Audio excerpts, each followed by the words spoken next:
Yo, yo, yo, yo, yo. How y'all feeling? How y'all feeling? This is Straight Talk with your boy Ken, the messenger. And I got an amazing show for y'all tonight. Like when I say that if you want to grow your bag, if you want to enhance your mindset, if you want to get into any type of business or just anything when it comes to bettering yourself as a person, this is the show for you. I have two of my buddies, two of my mentors in the building tonight. I got Mr. Devin Smith. What's going on, bro? What up, what up, what up? And then I got Mr. James Wilson. How you feeling, man? Yo, what's happening? What's good? So this show is like, what do we say? We say this is bag time. So this is a bag show, but we already had a bag show. This is like I have boss talk.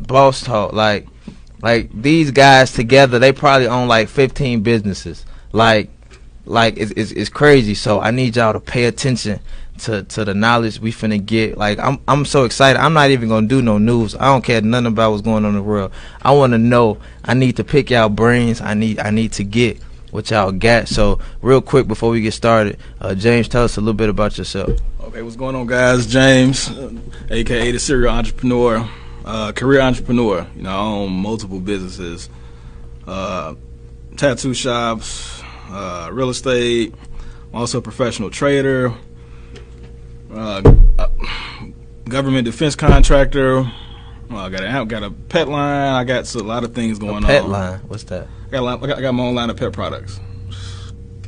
Yeah, my own line of pet products. I got a lot of things going on, bro. He got clothes for Yorkies. But yeah, I'm definitely gonna, come on here and get y'all what y'all need in order to become successful. Because honestly, without venues like this, this information wouldn't be, it wouldn't be readily available. So I'm definitely gonna do my part to at least give back. But we have Mr. EWA already, but tell us a little bit about yourself for the people that don't know. I don't know how to put on his sex. I don't know how to follow up my coach over there. You know what I'm saying? That's my coach over there, the serial entrepreneur. That's who I get the mindset from. But yeah, I got this investors going on, tapping into this real estate game. With these tax sales, is taking advantage to buy back the block. Yep. He put me into the perspective to capitalize on what's going on in the communities, man. Like, we sit back and looking at the money. Just as we ride down the street, we see money, but we don't know how to go about it. Right. And I got $1 million idea, $1 million mindset, and I'm just trying to eat. You feel what I'm saying? So he put me in the right play, man. It's just about getting the coach. Who you are, who you listen to. Right. So as I change who I listen to, I see different things going on in my life that's putting me in the right direction. So what does James? What is a serial entrepreneur for people that don't know? In a nutshell, this is what I do. There's no facade. Yeah, there's no faking. There's no facade. This is ultimately who I am. Prior to me, becoming a full-time entrepreneur, I was working for Comcast, and in conjunction with me doing that, I always had something going on. Right. I always had something going on. I tell this story because it's really funny how it all happened. Prior to me fully stepping out on my own, I was prepping to finesse FMLA. I promise you guys. I was prepping to finesse FMLA, just so I can say that, but I still have my time to be able to step out here and do what I want to do. Right. And, a couple of days later after that our office told us they were closing our office down. And I had the opportunity to go with them. I can go left or go right. So instead of taking the red pill, I chose to take the blue pill. Right. And I've been on my own ever since. Wow. And how does that feel to step out on faith like that? I mean, it was scary because it's really like you're walking into the unknown. So even though I was already sort of kind of seasoned because I was already doing it, I was teetering back and forth. I was doing it, but being forced to do it 100%, it's scary because it's still the fear of the unknown. But at the end of the day, you still have to be, cognizant, and you got to be, knowledgeable and content with your own abilities. So, Mr. EWA, for us that, because he's our mentor, you're my mentor, he's your mentor, which makes him like my grand mentor, right? so but how does that affect you when you at a position in your life where you like, man, you are what I want to become? How does that make listening to him? How did that affect your entrepreneurship Because before and then after, you see what I'm saying? Like before, you weren't thinking the same, you weren't listening to the same things. How does that affect you? Well, you gotta follow before you lead, man. That's part of the alphabet. Alpha comes before L. You know what I'm saying? So I just follow his lead. Like if the coach give a play, I'm here to execute. You know what I'm saying? Like I told you earlier, I go by 3 E's, man. Eliminate the distractions, educate self, and execute. You know what I'm saying? Execute the game plan, the goals, bro. So if he been there and done that, then I need to go there and do that. Right. You get what I'm saying? So he told me one day, he said we was talking on the phone and he seen something in me, but we had the same background, you know what I'm saying, as you know, parents, drugs, you know what I'm saying, and poverty, you know, homeless, poor, you know what I'm saying, struggle, you know what I'm saying, getting everything we got out the concrete, and he got a lot out the concrete, so I'm just trying to break through the concrete. So I'm just trying to just learn from him, man. He say, D, I'm going to take you to your first million. So who you going to listen to? You going to listen to a 9 to 5, or you going to listen to somebody that's going to take you there, that been there, that's touching it, you know what I'm saying? So I'm right there with him, man. Like I got nothing but time, but I want to make it valuable. Right.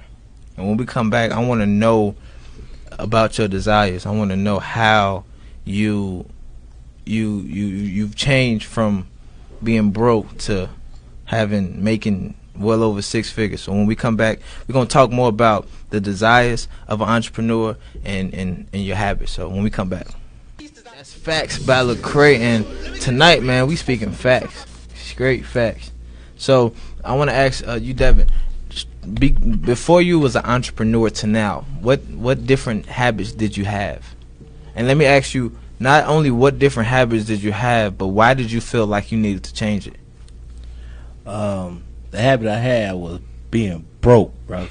Like it all started losing a gig. You know what I'm saying? I lost a job back in 2010. You feel what I'm saying? Working for the state. I lost that gig. Then I tried to bounce back, but you know what I'm saying, I had dreads then. Couldn't get no job off of how I looked. Then I worked for Amtrak. Got railroaded with that. Discriminated with that and got fired from that. Then I just like, man, when you put all your eggs in one basket, bro, and they take it away from you, your bottom fall out. How you gonna eat? Like I said, at the time I had, you know what I'm saying, I had 4 kids. You know what I'm saying? So I'm like, man, they depend on me. All the bills come on me because I'm the breadwinner. You know what I'm saying? So I'm like, I gotta get it out the mud. I gotta do something. So me and my wife started this little candy store in the neighborhood, and we seen an opportunity to get money. So we had the high school kids that stopped, the bus stopped in front of our house. So we bought candies. You know, we bought candy. We turned our garage to a candy store. And my wife is a stream couponer too. So at the time, we had more than just candy. We had household stuff. So the community wasn't no corner store, bro, where we was at. So what they do, they come to my house knocking on the door. Boom, boom, boom. We need some tissue, paper towel, you know, candy, fruities. You know how it go. So we started making the slushies. Even though you had Speedway up the street from us, we gave the hood what it want because it was both a lot of African Americans in the community. So they come and get what they could get for the cheap. So at that time, I ended up getting a gig working for Ford seat plant, and I started selling candy in there. So I started pulling out, like, when I finally got a job, before the job, I was making like $300 off the kids and the parents, and they would send their kids down there. Then I got the job, I started making about $300 on top of what they paid me hourly by selling household detergent and candy in a job. You know what I'm saying? So I'm like, I think that's when my hustle drive came real hard. Like, I will not rely on one source of income, bro. So I ran across a cat. Matter of fact, my hairstylist, she say she needed me to check out something. This how I really took like pursuit, right? So I looked at something, and it was energy. A company, sell energy, discount energy or whatever. So that company changed up on how they, you know what I'm saying, portray the image to the point where people wasn't getting what they was thought they was gonna get, like as far as like trips and stuff. They took that package away. So I tapped into that, but I tapped into a gift, a speaking. And then I got with serial entrepreneur, little brother over there, Mr. T. Smith, and then I met James. James had this thing about him, like suits, bro, like suits and Louis Vuitton shades. And he drove the big boy Jag, right? So I'm like, damn, real red bottom. So I'm like, he a boss, bro. Like, he got that swag about him. Don't let that jogging suit over there fool y'all. He just probably left getting ready for the gym after this. But I'm like, bro, he got something I want. You know what I'm saying? So as I share my story, why I do what I do, and he called me after I shared my story of why I do what I do, and then he was like, bro, he was like, yeah, you like my little brother. He was like, we share the same thing. Like, we got to get it. He like, I got to take you with me. You know what I'm saying? I got to give you what I got. He like, I see something in you, bro. Like, nobody could see it, but I see it in you. Like, you gifted. You know what I'm saying? You got a way with the words, and to the point where you passionate about everything that you do. And I am passionate about it. You know what I'm saying? Yeah. Like, last show we had, I told you, man, I just lost my friend before we did the last show. You know what I'm saying? Yeah. And I tried to save him. So you just got to think about it, man. Like, I want to save everybody, bro, but everybody closed-minded. So I got to open their mind up by being that example. Yeah. I got to be that light at the end of that dark tunnel. You feel what I'm saying? Yeah. So they got to see me shine in order for them to want to follow. Right. But I don't want to be the only person at the top shining. Right. I want everybody to come up with me. It's just that we got different work ethics. Yeah. And the lazy don't get rich. Right. So those who work hard gonna get the benefits. You feel what I'm saying? Yeah. So I'm trying to make everybody get it out the mud, like push. Because if you don't push, bro, you're just gonna be still. Yeah. Still doing the same stuff. What's so, James? What was some of your habits before you became an entrepreneur? How did they change? And I'm not even going to even say before you became an entrepreneur, because I think you can be an entrepreneur and not be successful. So before you became a successful entrepreneur. I mean, for me, it was a mentality change. I mean, honestly, you know, this game is 95% mental. You know, it's 95% mental and a mixture of talent and hustle. But I would say 95% mentally, because mentally I was a totally different individual. Like, I tell everybody the same story, you know. Now that I'm really good at trading, I had the opportunity to do Forex trade 17 years ago. And, you know, I was mentally a different individual, and I, you know, didn't take advantage of it, which I don't, you know, cry over spilled milk, because I could have got, you know, everything that I wanted plus more, but I was mentally wasn't ready, you know, in order to receive it. So I take it as a blessing now. But now that I'm in a position where I'm able to, you know, receive that blessing, blossom from it, then give it back, you know, I do as much as I can to try to help everybody else, you know, be able to benefit from it. So real quick, gentlemen, what is trading? Trading, man, that's the move. Trading is the new trapping, bro. Like, for real, that's the move. It's so lit, it's crazy. Check this out. This how phenomenal trading is. Like, literally, I literally took $100 to 4K in 2 days before most people take a lunch break on their 9 to 5. Bro, that is powerful, bro. Like, you doing that in the bed. My wife was literally mad. She had to go to work when I made that move. You feel what I'm saying? Like, she told me not to do this. Right. I said, I'm going to do it. You know what I'm saying? You get that feeling that say, yeah, bro, this the move for you. Not everybody going to hear that voice to tell you this the move for you. But I listened to that voice that time. Now I say, man, it's powerful, and to the point where my personal development is so strong now. I don't think average. Yeah. I think phenomenal, bro. Like, I don't think about the J's. I don't think about the big rims. Right. And I had 4 cars on big rims, you know what I'm saying? I had the Chevy on 4s. I had the Tahoe on 6s. I had the Chrysler 300 on Deuces. I had the Intrepids on 22s. And I'm staying in low-income housing, bro. You feel what I'm saying? Yeah. Hood rich. Right. I had the Louis belts, the Gucci belts. I had walked around with $5,000 in my pocket. Like, going in the club buying $100 bottles. I done done it. I done lived it. I done seen it. And when it's gone, what do you got? Nothing. Right. But you doing it to impress broke people. Yeah.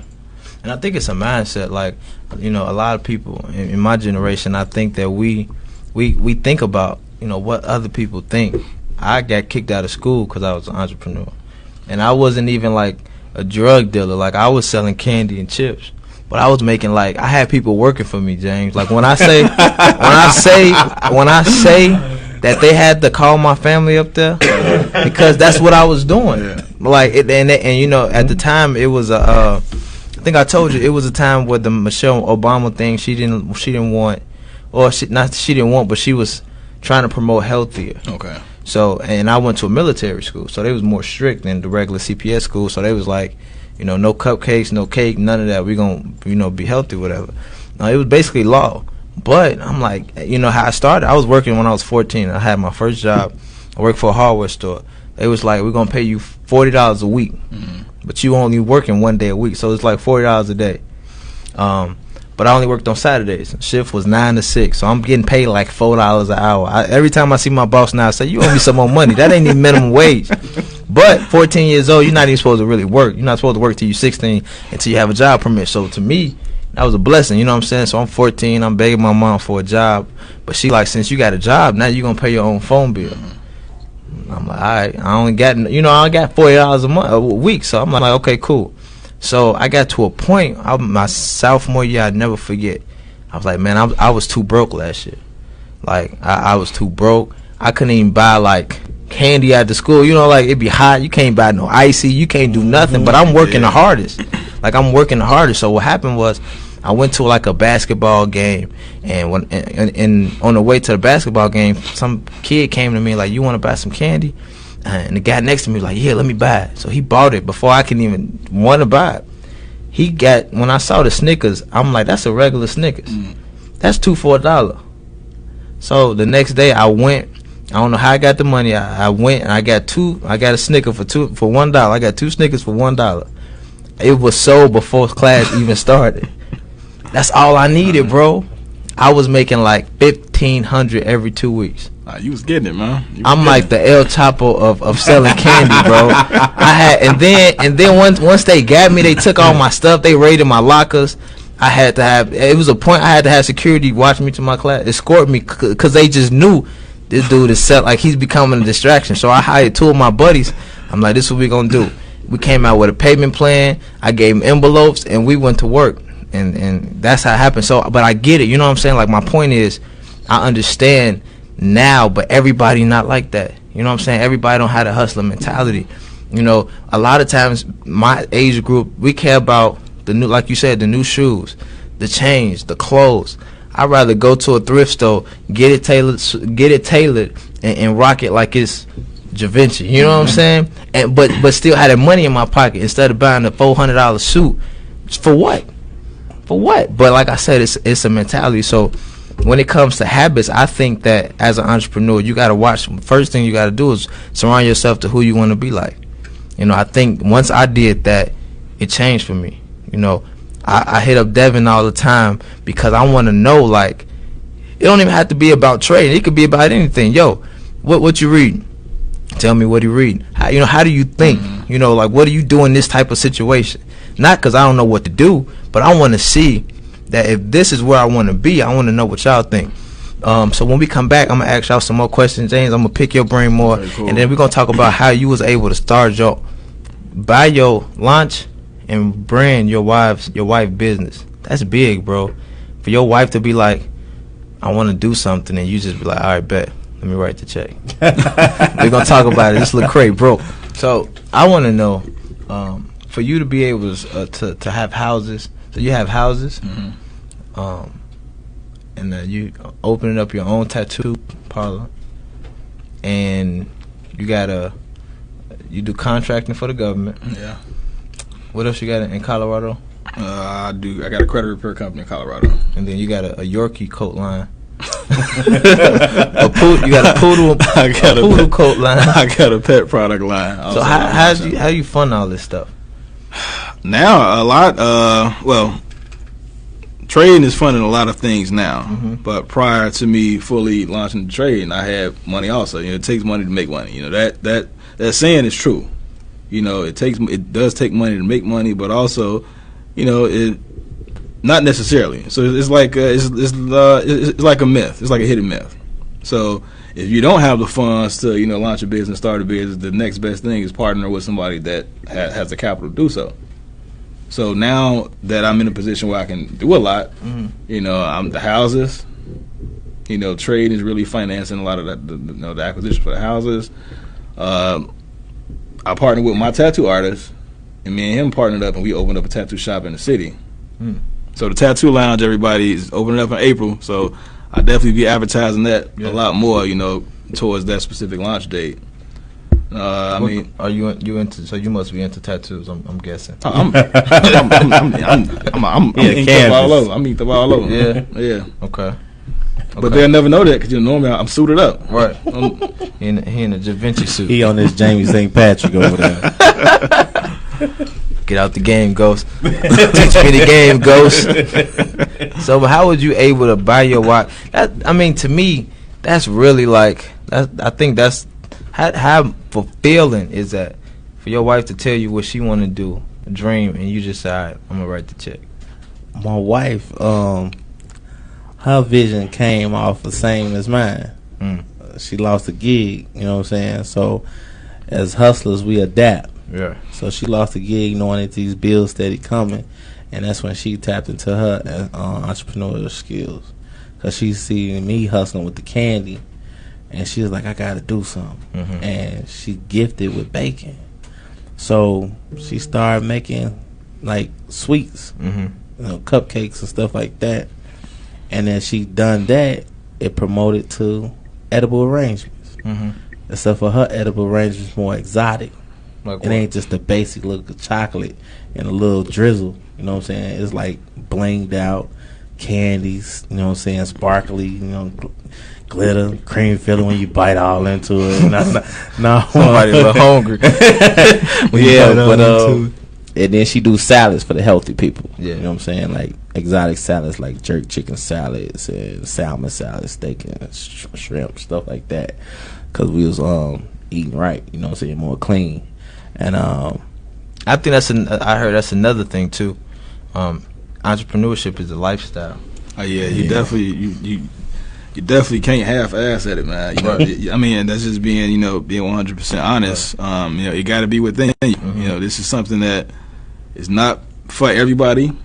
You know, this hustle, this grind, you know, is not designed for everybody to do it. You know, and I mean, and you know, actuality, you know, there's nothing wrong with working a 9 to 5, but some individuals are just meant to work a 9 to 5. Right. You know, being an entrepreneur, it takes a level of discipline that a lot of individuals don't have.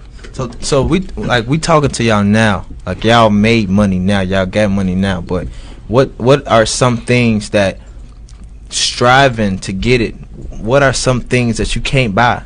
Like, talk about when you couldn't buy the suits, and talk about when you couldn't buy the clothes, and couldn't go to different parties, and couldn't go to different events because you were saving to invest. Like, I mean, with me, it's always been with me. I never had an issue if I was trying to make a move, or sort of kind of falling back from everything. You know, not being in the scene, not being able to go kick it with your homies, or go to the mall. You know, I never had a problem with that, because I knew at the end of the day I had a greater vision, and a lot of individuals aren't able to see that, which is totally fine. Which is totally fine. You know, God gives you a vision, but it's not meant to everybody to see your vision but you. Right. What about you? Like, how hard was it? Because I know it's hard for you. You a party animal. Nah, man, I'm retired. What made it hard for me was it was 1 year. Like, I lost the gig. Couldn't buy the wife nothing for the anniversary, bro. You know what I'm saying? We got 10 years married. And 1 year, I just couldn't buy enough for our anniversary. No, your first year? Nah, it wasn't the first year. It was probably like the third. Okay. But it ate me alive, bro. Because I always come through on the holiday. Right. Like, I go hard. Like she say, I overspend. You know what I'm saying? So 1 year I couldn't do so, and she was managed to come up with something for me, but I couldn't come up nothing for her, and it just crushed me as a man. You know what I'm saying? Right. Not able to provide. That make you feel less of a man, like TLC a scrub. You know what I'm saying? I ain't no scrub. So now we at the point where, matter of fact, she looking up a trip right now. You know what I'm saying? It's just for us to get away on. Right. So I can't complain. God bless me. God bless me with a vision. Bless me with a gift. Bless me with a skill set to be able to make money, to be able to show up when problems come up, and people look at you crazy like, oh yeah, okay, whatever. But hey, it's cool. It's cool. It's if you're not into making money or not trying to level up in your life, then that's cool. You be there. Like some people look at things like when I talk to Str8Talk, they look at like I need them, like I need them for a check. Nah, I make money with or without the people. I just want to help you get a check. You know what I'm saying? I want to help you, but if you got to participate in your own rescue, you got to show up and want it. You know what I'm saying? Harvard ain't going to come to your living room. People go to Harvard. You know what I'm saying?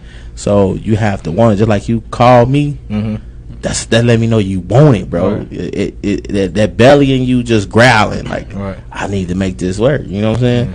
And that's how James really tell everybody. Like, I got an open door policy. Like, just ask me. I'm an open book. You know, just ask me and I'll tell you. And that's what a lot of people afraid to do, is to ask questions. And that's why they don't know nothing. And it started off in school, and it started off in adulthood. You know what I'm saying? They didn't want to raise their hand in class because they didn't want to look like they asking too many questions. So now they don't know. And as an adult, they scared to ask another adult a grown question because it make them feel belittled or stupid. You know what I'm saying? But it's not. Information changes situations. Just ask. What are some of your so walk me through your day as a serial entrepreneur? Okay. Okay, well, just the full spectrum. So it's like coming to America. Man, I'm remember how Eddie Murphy got up? It was just like that. Somebody brushed his teeth for him and everything. But so from a normal standpoint, I get up, I go to the gym. I get up, I check email. I check 1,000 emails before I do anything. 1,000 emails because I cut my work schedule off at 9. I don't reply back to phone calls unless it's from Devin or somebody that's close in the circle. If you call me for business or you hit me up, there's a good chance I'm not going to reply back until tomorrow. So I'm going through emails, going through text messages. I'm still getting back to people from last week. You know, I hit a few people today like, "Hey, bro, I'm going through my list. I'm just getting back to you what's going on." But it's no disrespect. It's just, you know, I got a lot that I deal with throughout my day. So when it gets to my cutoff time, I'm cutting it off. You know, so I go through the emails. I get up, go to the gym. To maybe an hour and a half, 2 hours in the gym. Then if I need to run to the city to the shop, if I need to, if I need to look up some houses for, future purchase or acquisitions, if I need to take care of clients. If I need just to, time for myself, and the greatest commodity that this is affording me to have is my time, because now I don't got to punch a clock. I don't got to get up at 5 o'clock in the morning in order to rush to be at work at 8:35, and then praying to God that I clock in before that grace period end. And then if I can give anybody a gift, it would be that. It would be the gift of ambition. Because I saw this. And I promise God, this is my truth. When I was 18, I literally knew everything I wanted to do. I literally used to sit and just write all my ideas in the back of spirals. When I was 18, I'm 36 now. I still got those spirals to this day. It was just at the point where mentally, I didn't have a mentor at that time, so I didn't know the exact steps that I needed to do in order to get to point A to point Z. But mentally, I knew where I wanted to be. How important is it to have a mentor? It's very important. A mentor could cut that learning curve by a long shot. Just like I was telling you now, I knew what I wanted to do. I didn't come into my mentor until 2011. So had you came early, you think you would have been much more further? Oh yeah, I would have been well off further. I would have been further down further up the success ladder than I am now.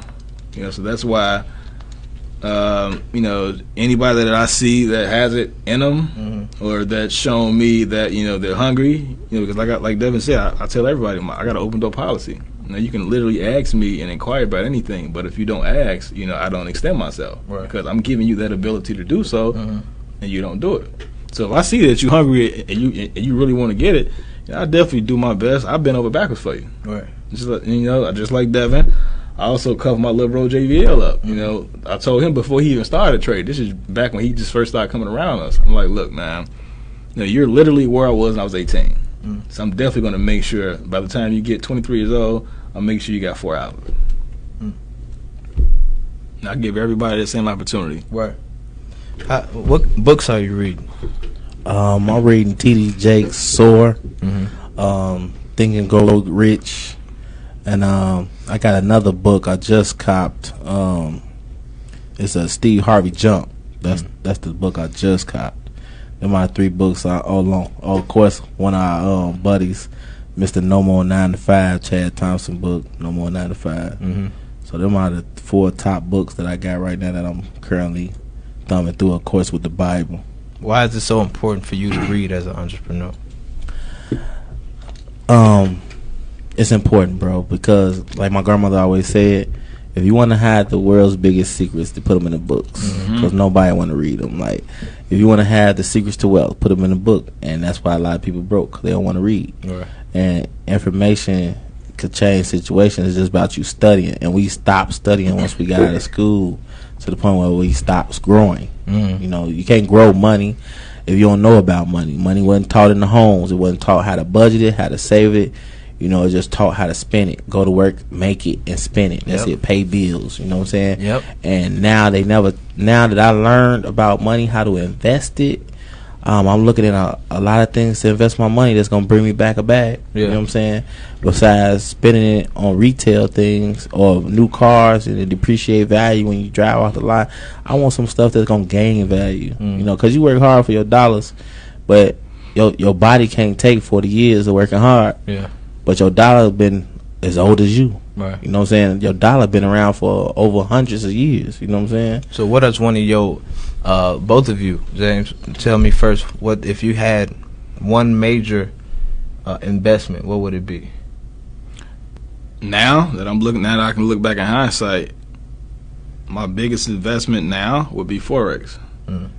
Like, Forex is, like Devin said, Forex is a new trap. Forex is a new trap. Like, you literally can turn 10 cents into $1,000.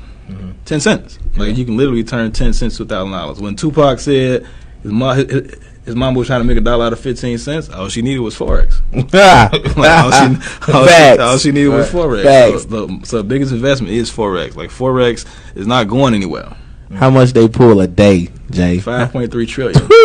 5.3 trillion. That's more than stock market. It's more than any financial market combined. And that's daily, not annually. That's daily. It's the money game. What about you? Forex? It's Forex all day. I ain't never seen a check come back so quicker than a Forex check, bro. For real. Like, it's the flip game. Yeah. Like, if people want to learn how to flip money, and it's tax season, instead of blowing money, invest in education and flip the money. Don't look at the price of education, because it's cheaper than what Sally Mae, what you paying Sally Mae today, right? To learn something, to get a degree, and it's collected dust, and you not in that field because it's overcrowded or oversaturated, right? But you still got to pay Sally Mae. But this education right here could literally pay you hundreds and thousands of dollars if you take it serious, like you took your 9 to 5 serious. Right.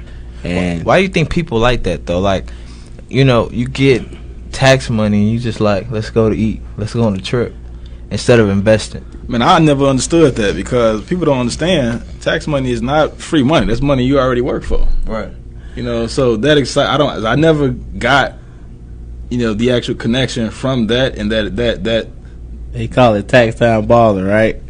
I'm about to tell you how it goes. That another excitement factor. Like, I know. I never got that. I know. Check this out.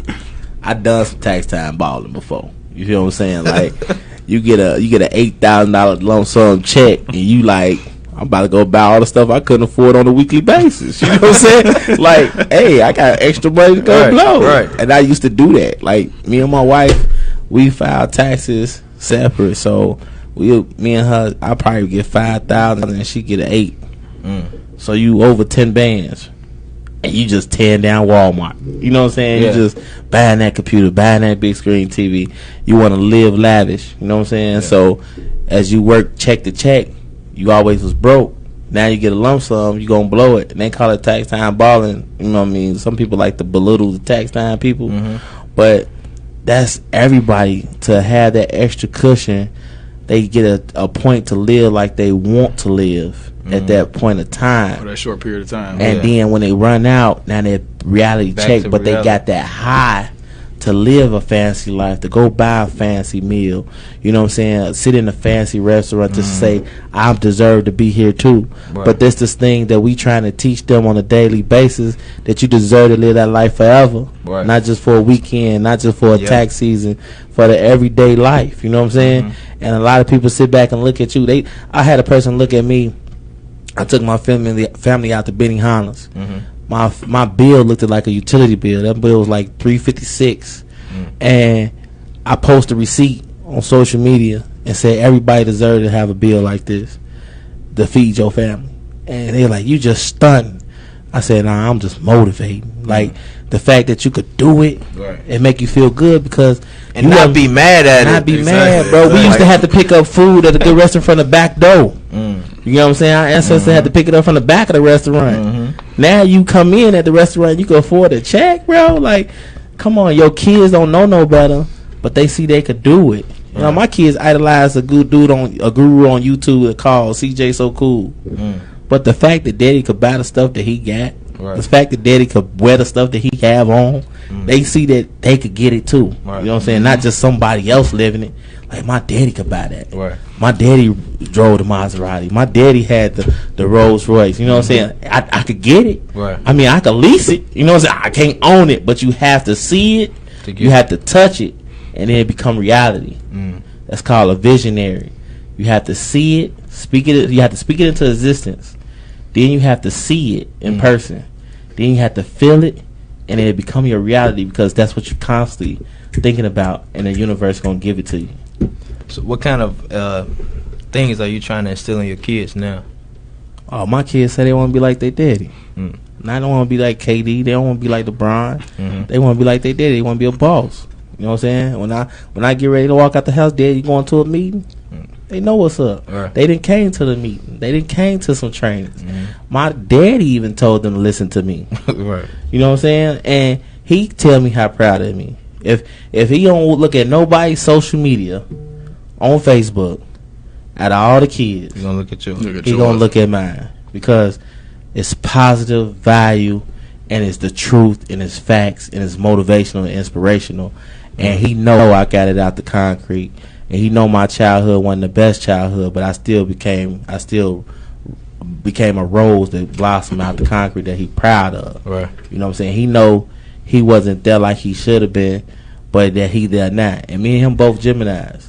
So we connect, we disconnect, but we able to come back together and say, I was wrong, I messed up, but I'm the one that's right, and he come back and tell me I was wrong.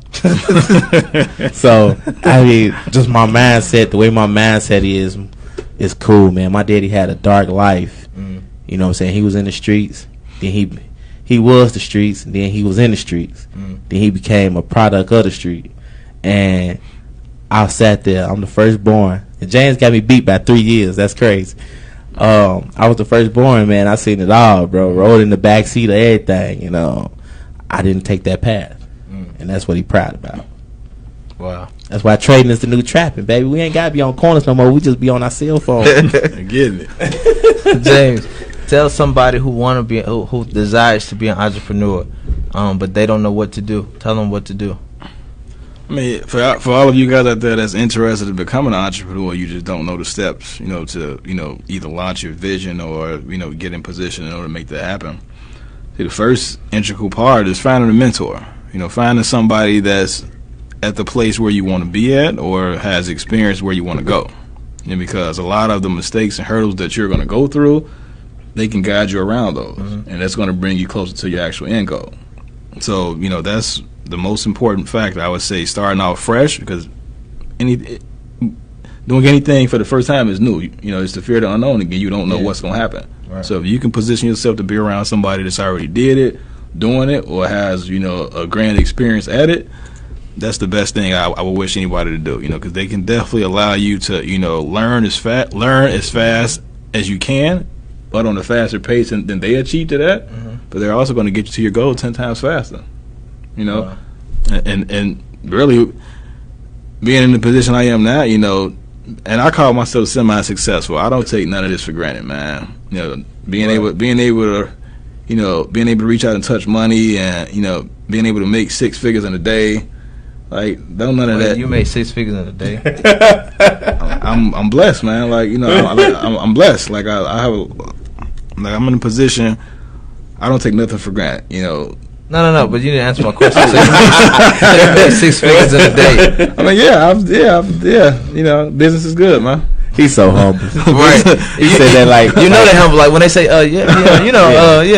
we couple 100,000 a week. But yeah, this leads you back to the point where you made 6 figures. Not just leads back to the point where, you know, and just to piggyback off something Devin said earlier, you know, I haven't been a Louis Vuitton in 3 years. Mm-hmm. You know, I haven't bought expensive anything in like 3 years, man. And he better not be in no Gucci. And and everything, but you know, all the cars and everything that I would buy, those liabilities are being bought with assets. So it's not hurting me to experience that because now instead of me working a 9 to 5, me breaking my back, even though when I was working at Comcast, I was making probably the most in the building. The only person that was making more money than me at that time was our director. Mm. So I was making a boatload of money, but I was breaking my back in order to go out and buy this stuff. Now I don't have to do that. I don't break my back for nobody. You get sent to the dough. Exactly. I don't break my back for nobody. You know, I can afford literally anything. Nothing is unattainable to me as of now. Mm. You know, and I can literally believe that. Nothing is unattainable. Did you have to have that mindset before it was actually true? Yeah. You know, I tell everybody sometimes seeing is believing, but I like to believe believing is seeing because you got to believe a dream before you can see it. Facts. You know, mm-hmm. You got to believe that you can attain this goal before you can physically, you know, hold it in your hand before it becomes tangible. Right. So believing is seeing before you can see it and believe it. One advice to a future entrepreneur. One word of advice. Believe. Like James said, you got to believe in your vision, believe in yourself. Don't listen to people that tear you down and don't believe in you. Just show them, level up on them, change your surroundings. If they not helping you level up, then them are the people you don't need to be around. Then the people that's preying on your downfall, they don't want to see you got it because they know your potential and they want you to be still because they living in fear. Mm. You know, you want to blossom, but yet they don't want you to blossom because everybody got that HNIC syndrome, and by them having that HNIC syndrome, they don't want to encourage or empower the next before they get it first. And that ain't the way it should be. And that's the way I preach everything, and that's the way I create the culture of EWA. EWA Global is something I created. Is entrepreneurs with ambition. And like James said, you have to be ambitious. And my wife just commented on this radio show chat like, Jay, you need to tell your dog that because I'm obsessed with improvement, bro. I don't have that organized schedule where I have a cutoff time. I stay in beast mode. You know what I'm saying? And that's something I'm gonna have to work on. Yeah. But I gotta get it, bro. Like I'm obsessed with it. I know my goals. I know my wife wants. I know what she deserves. I know what my kids. Well, James don't count. He made $100,000 or more in a day. So and you see why I listen to him? He picked me up and brought me here. He drove all the way to Indiana and said, "Bro, you ride with me so we can have some talk." When you make 6 figures in a day, you can have a cutoff time because you ain't nothing else for you to do. I mean, what can I say? Business is good, man. Man, thank y'all so much for coming on and kicking it with your boy. I appreciate y'all for coming through and talking that straight talk with me. We got to come back because I have one more. We got to have 3. I need T. Smith in the building. That's another one of my older brothers and mentors. And he in DeKalb, bro. He cooking right now. College. But we got to bring him back. And I appreciate y'all for coming through. Thank y'all so much for just empowering me and helping these people that's watching as well as me. This is Keeping With You, featuring myself, BMG, and then I'll see y'all next week.